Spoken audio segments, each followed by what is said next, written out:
nasira? Wala naman Nung pala. inamin ko po kasi sa kanya yun, syempre na-hurt po kasi siya. Dahil, ano yung dahilan ng hurt mo? Tinanong ko po kasi siya, sabi ko, anong mangyayari? Bakit ganun? Ba't di mo sinabi? Sabi ko, naging totoo ako sa'yo. Naiyak. Sabi ko, naging totoo ako sa'yo. Bakit ganun yung nangyari? Ba't di mo sinabi? Kaya naman kitang tanggapin. Kaya kong intindihin Ba't di niya sinabi na? na may ganun po sa ibang bansa na yung business na meron siya, build up nila nung babae. Ayun po na, every after 2 months, nag-chat yung babae na... Sabi niya 6 months wala silang usap. Hindi po, nung before po yun, na Kayo na. kinakamusta siya nung babae. Pero hindi niya naman daw po Nung inaano. kayo na, may connection, mayroon pa silang communication ni girl. Hindi mo naman nakwento kasi yung Trey. Meron pala kayong communication ni girl. Pero ang sabi niya po kasi is, parang every 2 months kakamustahin lang siya, tapos sasagot niya okay lang, tapos matatapos na yung conversation nila. Ganun. Parang I felt betrayed lang po kasi nagtiwala ako, binigay ko yung effort ko, lahat binigay ko. Lahat ng alam kong pagpapakita kung paano magmahal, kung paano siya intindihin, nabaliwala kasi nga,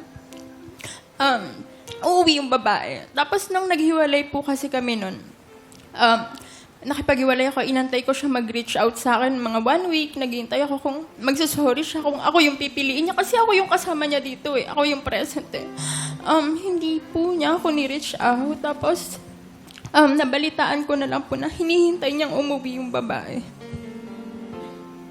I can see it in your eyes. And hindi natin alam kung ano talagang tumatakbo kay Dre noong mga panahon na yun. Kung ano talagang truth. Your truth, her truth, are understanding. Kung ano yung mga na, di ba? Kasi pwede tayong magbigay ng kanya-kanyang judgment or pwede nating isummarize yung kwento pero hindi naman natin alam kung depende na rin sa inyo. Kayo lang naman ang nakakaalam talaga nun. Nung hinintay mo ba talaga si girl? May something ka ba talaga? Actually, inintay ko talaga siyang umuwi kasi nga ang ine-expect ko na to talk is that business. Yeah, ba't di mo inano sa kanya, nilinaw na nag-uusap kami pero at kakausapin ko siya pag dumating siya rito kasi lilinawin ko yung negosyo namin ay akin. Oo. Pero sinabi ba nung ex mo na yon na pag hindi mo hiniwalan si Kay, mawawala yung negosyo no? Wala namang pong ganun nangyari. wala. Di ba parang ang dali siyang i-explain na yung ex ko nandito nang gugulo. Di ba ginugulo ako ng ex ko kasi yung negosyo namin kukunin niya eh. Di ba baka nga supportahan ka pa ni Kay. Na-shock po kasi si Kay nun kasi 9 months, wala akong dinisclose talaga sa kanya. Hindi ko dinisclose sa kanya yun. That 9 months saka ko lang sa kanya sinabi na may ganun. Meron akong sa ibang bansa. Unless nung time na yon, Dre, nalilito ka talaga. Litong-lito po talaga ako that time. Hindi mo alam kung si Kay... Parang yung plema nalilito. Oo, Lalabas ba ako o dito lang ako? Sumama lang eh. Gusto ko na ba ng kalayaan o okay lang ako kahit toxic na itong environment ko Kasi dito? sabi nga... Kumapit ng gusto. Oo nga. Ano yun mo? Medyo lakasan mo ng konti yung hampas. Yan. Nalito rin eh. Nalito rin eh. Dampain mo lang yung likod ni Oo, Chang. ganyan.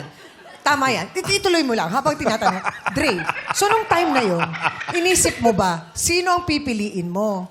Si Kay o yung girl? O talagang hindi mo alam kung sino? Hindi ko na po alam kung sino na. Kasi sobrang confused na po ako nun. Nako. Sana pala hindi ko na lang nilabas yung nandito ko. Sana napigilan mo din. Kasi may mga paraan naman pwede ka naman magsuob. Diba siya? Yung gagano.